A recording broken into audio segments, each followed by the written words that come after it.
thought that I was trying to earn merit secretly. But no, that had nothing to do with merit. It was my woman's heart, which must worship in order to love. My father-in-law's house was old in dignity from the days of the Badshahs. Some of its manners were of the Mughals and Pathans, some of its customs of Manu and Parashar. But my husband was absolutely modern.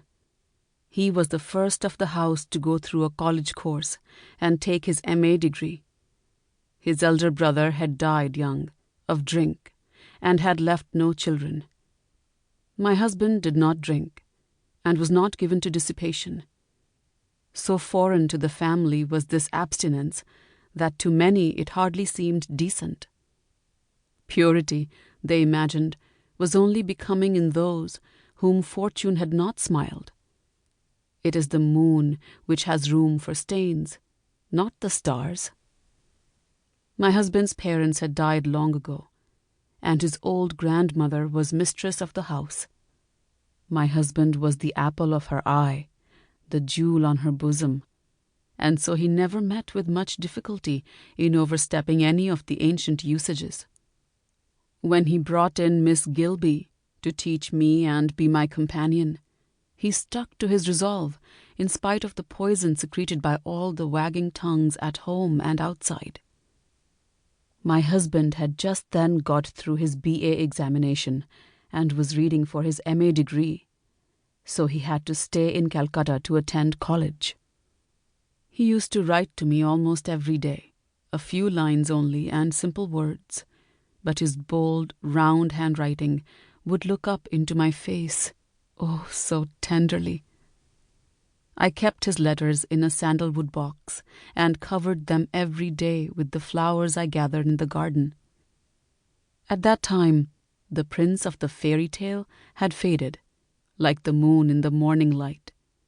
I had the prince of my real world enthroned in my heart. I was his queen. I had my seat by his side. But my real joy was that my true place was at his feet. Since then, I have been educated and introduced to the modern age in its own language, and therefore these words that I write seem to blush with shame in their prose setting. Except for my acquaintance with this modern standard of life, I should know, quite naturally, that just as my being born a woman was not in my own hands, so the element of devotion in woman's love is not a hackneyed passage quoted from a romantic poem to be piously written down in round hand in a schoolgirl's copybook. But my husband would not give me any opportunity for worship. That was his greatness. They are cowards who claim absolute devotion from their wives as their right.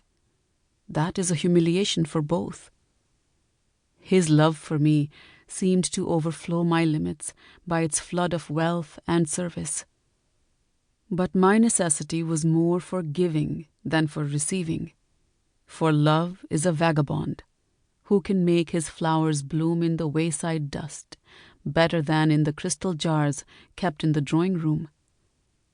My husband could not break completely with the old-time traditions which prevailed in our family. It was difficult, therefore, for us to meet at any hour of the day we pleased. I knew exactly the time that he could come to me, and therefore our meeting had all the care of loving preparation. It was like the rhyming of a poem. It had to come through the path of the meter. After finishing the day's work and taking my afternoon bath, I would do up my hair and renew my vermilion mark and put on my sari, carefully crinkled. And then, bringing back my body and mind from all distractions of household duties, I would dedicate it at this special hour, with special ceremonies, to one individual. That time, each day with him was short, but it was infinite. My husband used to say that man and wife are equal in love because of their equal claim on each other. I never argued the point with him, but my heart said that devotion never stands in the way of true equality.